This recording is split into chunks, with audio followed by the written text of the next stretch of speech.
year 5 for you here at Arkansas, and I did a piece the other day about your roster having 35 years of Division I experience, 7 transfers, the most you've had since coming here.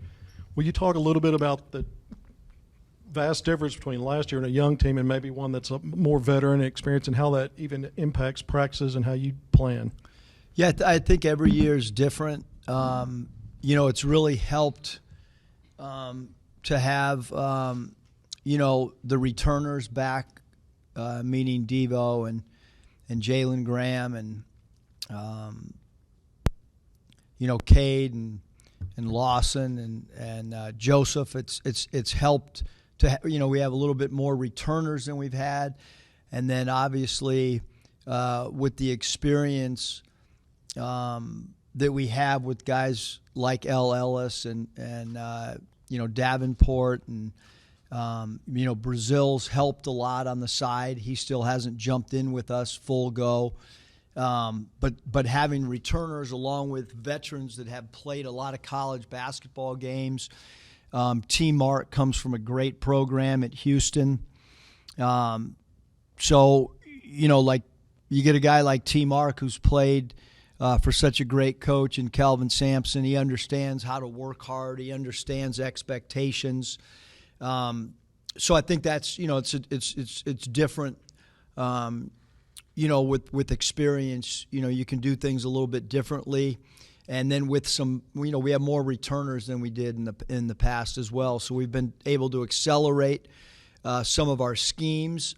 But there's no comparison ever of really teams other than the fact that, what can this group execute and then move on to the next step or maybe a different phase. We've got in a lot more right now than we have in the past 4 years, and I think it's a combination of a whole bunch of things. Eric, I remember last year you were saying that you were having to repeat yourself a lot with that young group. Is there less of that kind of with the teaching aspect this summer? Yeah, I mean it's when I come home at night, I mean I tell Danielle all the time, like it's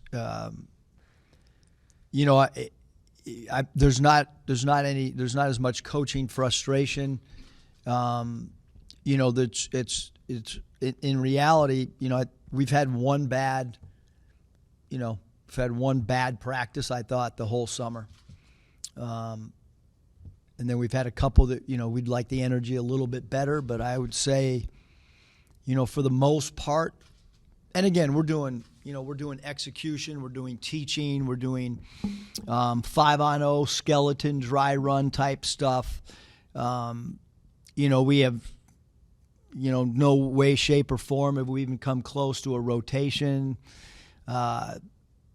Roles are being formulated in the coaching staff and probably in the players' minds. I'm sure that, the players are forming opinions of teammates and forming maybe who they trust or formulating who could be a go-to guy. And I use that term very loosely, like who could be, because that's going to all evolve and develop.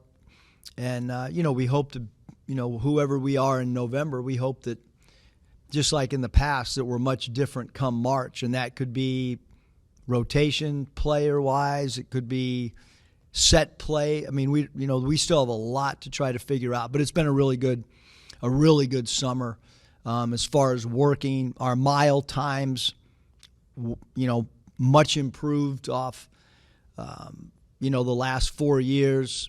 And then, it's similar approach and adding type stuff that we had, with our last year at Nevada, I would say. I know you guys have been limited in what you can do over the summer. I'm just curious of maybe your overall takeaways. Are there certain things about this group that have really stood out to you that you like, or maybe any areas you've identified that you need to work on going into the fall? Really coachable group. And I'll give you an example. L. Ellis was really quiet. Did his own, was doing what he should do as an individual. I don't know if I've seen a player change so quickly in his leadership, his verbal command of the floor, been really cool to see in a very short period of time. And then the other guy, like Jalen Graham's practice habits are dramatically different than last year. Dramatically. He's done an incredible job of understanding expectations and then following through on his part. So there's been some evolving even this summer, but that's been one thing, Curtis. That's really been cool to see is Graham's evolution and how L has really picked up what our expectations are and how we try to conduct practice and how talking and verbalization is really important on the court for us. And we've already talked a lot about the veterans on the group. Just curious what you've seen from your freshmen, Layden and Bay, so far, and how they've kind of acclimated themselves to the team. Yep, great question. I mean, Bay got here a little bit later than some of the other guys. He's a very, very hard worker. Spends a lot of time on his own. Surprisingly, can make threes. At a much higher clip. Got to continue to work on hands. Catching the ball in traffic is an area that we want to continue to work with him on. And he's going to, because he's a freshman, he's going to play a little bit catch up on understanding as we add stuff. And again, he came late, so I think anybody that doesn't, isn't here when some of the foundation stuff has been put in, you're playing catch up, and certainly. He falls into that. And then, Layden he's got a very mature approach to how he conducts. I don't know if I've been around, a player his age who comes in pre-practice and goes into the weight room and starts stretching and getting himself mentally ready to practice, not play, but to practice. So he's mature beyond what his age is, and he's a good leader on the floor, and he's got point guard characteristics for sure. You've had a lot of, I guess, non-traditional lead guards in your time at Arkansas with, Jimmy Witt, Jalen Tate, and even Anthony Black last year. With L. Ellis, how would you compare and contrast his skill set and kind of what he brings to the table as a potential point guard for you? Yeah, I mean, I think when we look at, Jalen Tate and Jimmy Witt and Anthony Black, I mean, those guys were – they were freaks from a length and a size standpoint. Cody Martin at Nevada, Lindsey Drew at Nevada. Those guys are, they're 6'6" with 7-foot wingspans that guard 1.5 guys every possession just because of their length. So we're a little bit different, this year when L's out there and when Layden's out there. But we're also a little bit different because they have a little bit more traditional point guard mentality of some things that we want as well. So, probably not going to defensive rebound as well as we have in the past at that position because, Anthony Black's one of the best defensive rebounders in college basketball. Jimmy Witt was incredible rebounding the ball. Tate was, great at it as well. So we're a little different in that aspect. And L's been traditionally a scoring guard who's played the point. We're gonna want him to continue to score, but also to be a little bit more of a facilitator than maybe what he has been able to show last year. And with Keon Minifield, obviously you'd rather have him this year ready to play, but just is the plan with him maybe to have him on the JD Notate track? I know the redshirt year was very important for his development. Yeah, I think one of the non-benefits of the way the transfer portal is right now, as I look back at the transfers that we've had that have sat out, and I'll use Cody and Caleb Martin as an example. I thought it was the best thing for the longevity of their career, and that's proven the case with how they're playing at the NBA level. Keon, super, super talented. Pat Eckerman, who was on staff here, and he watched our practice, and just, talked about, wow, he's special talent, and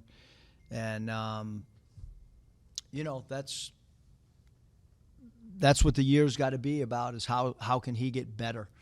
How can he gain weight? How can he gain strength? Certainly, we got a pretty good player on scout team.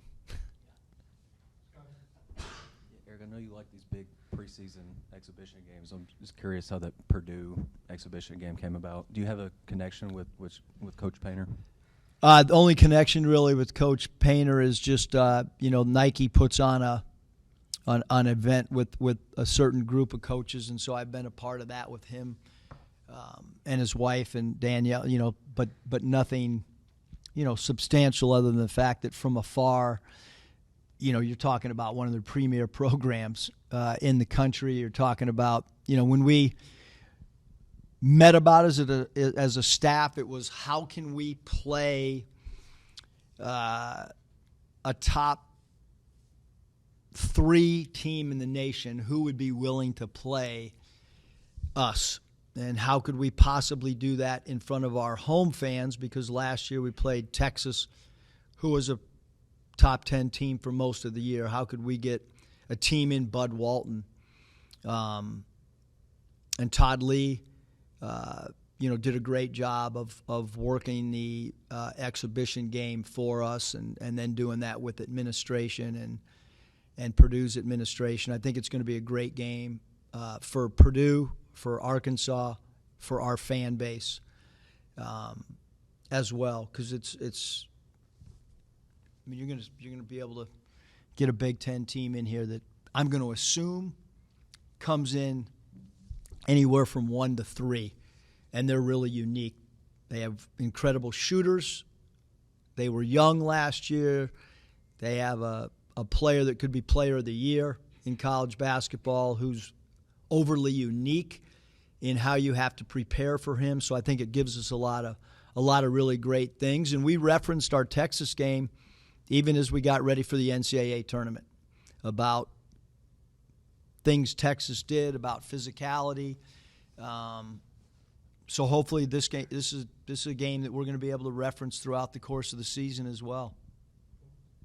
Coach, you mentioned some of the practice habits that have been impressive, but when you think about the transfers, is there any one player or one specific basketball skill from them that's really stood out and surprised you so far in summer workouts?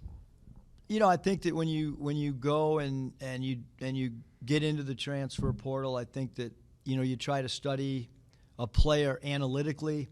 You try to study how he did in league play. You try to study how he played against top 20 teams. You try to figure out what a guy can do in clutch situations. So I think we've studied the guys that we've gotten. Or even the guys that we maybe missed on and didn't get. I think there shouldn't be a lot of surprises with the transfer due to the fact that you're able to evaluate that player in Division I level. So I don't know if there's been any real surprises. I mean, we have been, we've been banged up.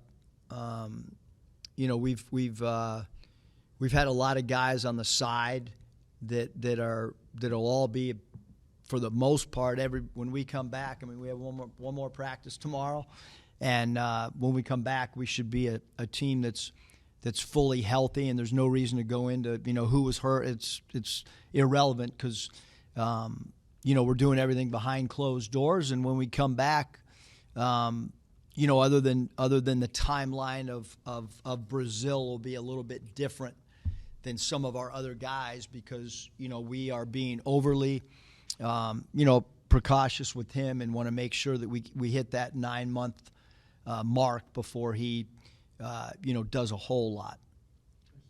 Coach, you talked about the Purdue game, but you also have Duke coming in for the ACC-SEC Challenge. Just what does it say about where your program is to get those two teams coming into Bud Walton?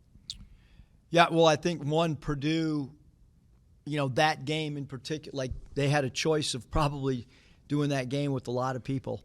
And I think that, Coach Painter and his staff understand that,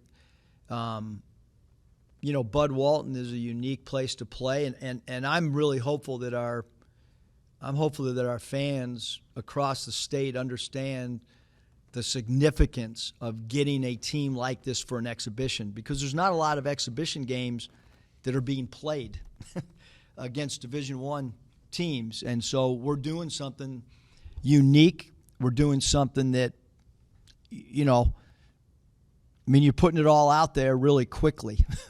You're auditioning in front of a lot of people.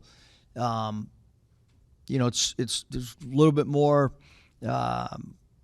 opinions are going to be formed during that game, after that game, than if you play a Division II team. So credit to Purdue for being willing to play a road game. Credit to them to be willing to play a quality opponent, and same thing from us. They've proven a lot more than we have with who they have coming back. So, and then the Duke game. Look, Bud Walton was going to be sold out, regardless of what our schedule looked like across the board. But the 4 years that I've been here, I would anticipate that the Duke game is going to be like, when we played Kentucky and when we've played Auburn and they've been ranked very high. I know that the requests, that I've gotten from friends. I was talking to Phil Nevin last night, the Angels manager. He's coming to that game. There's a lot of people that want to come to that particular game too, which is, you look at our schedule with the 3 Bahama games at the Battle of Atlantis, and then you look at, Oklahoma, and you look at Duke. That's going to be as 5 challenging games as this program's ever played, non-conference. And we'll figure out ways to get better after playing those 5 games too, because we're going to find some holes in our team for sure, with a lot of new guys playing that quality opponent. We know Duke will come in here 1, 2, or 3 as well. So between the Purdue game and the Duke game, we'll probably play 2 of the top 3 teams in the country in a 4-week span. Getting Kentucky, staying with schedule, and up home and away for a back-to-back season, it's only going to be the 3rd time since Arkansas has been in the SEC. Has there anything come from the league? How many times has it been since I've been here? Twice, 2 out of right. But I always thought that those are 2 of your premier programs in the league. Why weren't they playing more home and away? Did you get anything from the office other than here's the schedule? Do you know why they're leaning into that? We just get the schedule. Okay. But certainly, with Coach Cal and his program, it's like what they experience as a team every year. They go into everybody's building. It's sold out. It's a game that's circled right away. For us, if you look at our road attendance, and I have not studied the numbers, but probably should. I'd love to know what our road attendance is this year, because we went in a lot of buildings that were sold out too. And with each passing year, again, I don't have the numbers, and I could definitely be way off. But if I had to guess, our road attendance numbers have probably increased as well. Okay, and a follow-up. You don't have to go to Knoxville, I think, for the first time since you've been here this year. They come in, and have you considered now getting a timeshare in Tuscaloosa? The schedule seems to send Arkansas to Bama lately, and now you get Tennessee. Yeah, and I think that, every coach, every program has their own philosophy on things. But your question, Kevin, is in the NBA, it's an 82-game schedule. And you play everybody equal, right? You play your conference a certain amount of games. You play the other conference home and away. At Nevada, we had a balanced schedule. So winning the league carried a lot of weight. When you have an imbalanced schedule, strength of schedule matters. And who you play and where you play them and what time of the year you play them matters. So we had a much higher goal at Nevada to win the conference based on how the schedule was set up. Here, I don't know how you determine who. It's really hard to determine who the best team is, because not everybody's schedule's equal. And so, like, our goal is, how do we get better in March? How do we advance in the tournament?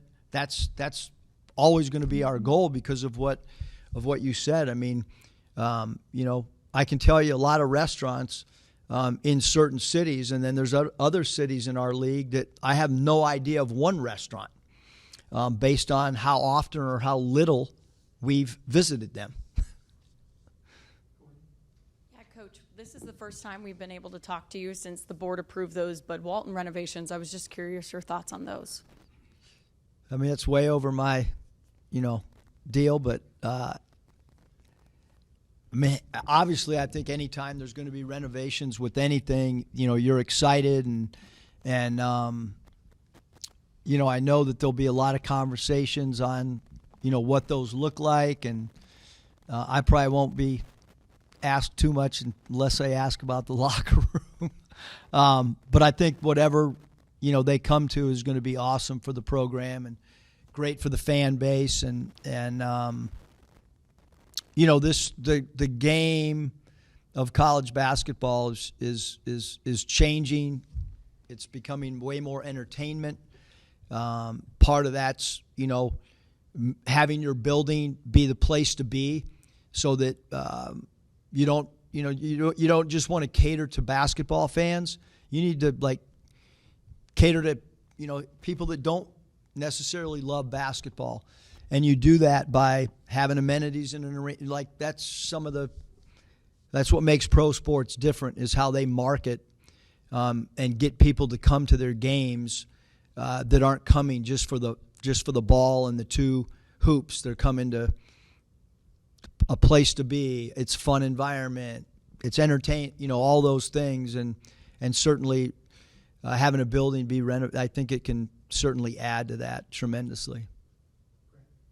You mentioned the Oklahoma game. How did that game kind of get back on the schedule? If it wasn't, what went into that? Well, I read, that at one point Hunter said it was off, and I thought it was off too. It was discussed, possibly playing it in Oklahoma City.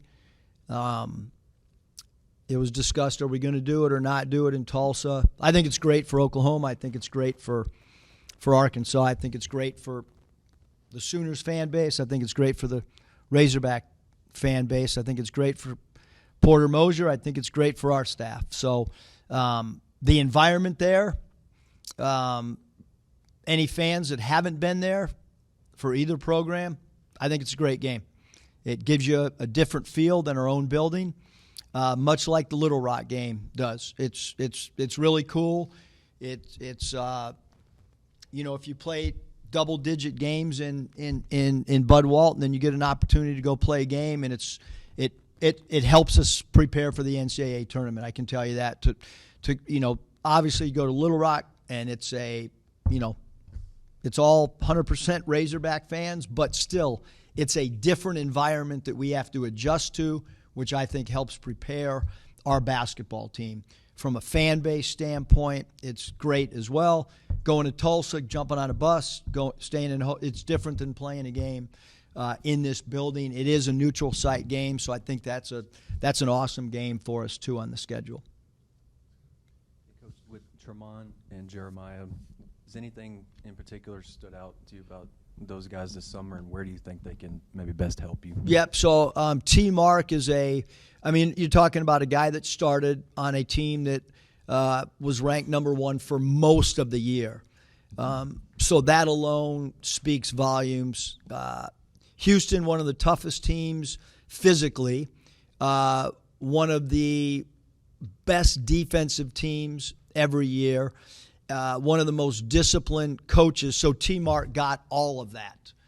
I think he's a very underrated offensive player from the way that he's improved his game in a short few months. I think he's a player that defensively, him and Devontae Devo Davis together are going to be really good. Devo has taken on the challenge, even as a freshman, to guard the opposing team's best player, regardless of if that player plays the 1, 2, or the 3. And oftentimes Devo's assigned to the power forward if need be. And now he's got another partner to try to, it's really hard, man. When you assign a guy the best player on the other team and he's holding that guy under his average and the bulk of the plays are run at you and you're fighting off screens, you're on an island on isolations. What Devo's done defensively is insane. He really only had one game last year where I felt like the offensive player, that means he won 29 battles, and he was basically 29-1 in his individual matchups. And I think that T. Mark can do the same thing for us, which, let's face it, in college basketball, premier scorers are usually the point guard, off guard, or small forward. With the exception of certain teams, where Mississippi State's going to throw the ball into Tulu Smith, and you got a big that. But for the most part, if you generalized 1, 2, and 3, and now we got two guys that play two of those three positions that are incredible defenders from an individual standpoint. And then Davenport really shoot the basketball, got great range, can play the 3, if we want to go small ball, can play some 4.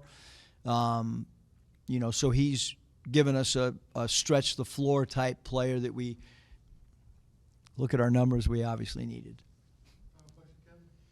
Mus, going back to recruiting, but the 5 returnees, how important, it kind of gets overlooked, retention. I considered Brazil and Devo bookend 5-star recruiting prizes when you look at it from a retention standpoint. Can you talk about how that's helped the whole thing internally when you do bring in a total of 9 newcomers, even with 5 returnees? Yeah, I think if you look at college football, if you look at college baseball, if you look at college basketball, there's a lot of starters. There's a lot of top 3 scorers off teams in Power 5 that are transferring. We have not had that. J.D. Note, he elected to go pro a year before his eligibility, but he did not elect to transfer and leave Arkansas. Adese Toney elected to go pro with a year of eligibility, but he did not transfer. So we have not had anybody, walk into my office at the end of the year like a TB or a Devo and decide that somewhere else, and we've been very, very lucky from that aspect to not have a starter that's a top 2 player or because it happens in every sport. And so the impact, Kevin, that those guys have for us right now, words can't describe. TB's on the side coaching players, and Devo, I said our team had 1 bad practice. Devo's had 1 bad practice all year. That's a lot of practices with only, over, you go 8 out of your 10 weeks, and he had 1 bad practice, and I'm assuming that bad practice we had a team was probably the one that he had a bad practice. So having those guys back, even Cade and Lawson, like those guys are, it has a big impact when you try to demonstrate something and you have players jump out there and demonstrate it. It changes your culture. And all the guys that are, same with Joseph, he knows exactly what we want, and he can go out and show, verbalize, and show just by doing what's asked of him. Before Mike rushes me off, anybody else got anything? Or are we good? We're good? All right, Mike, good time.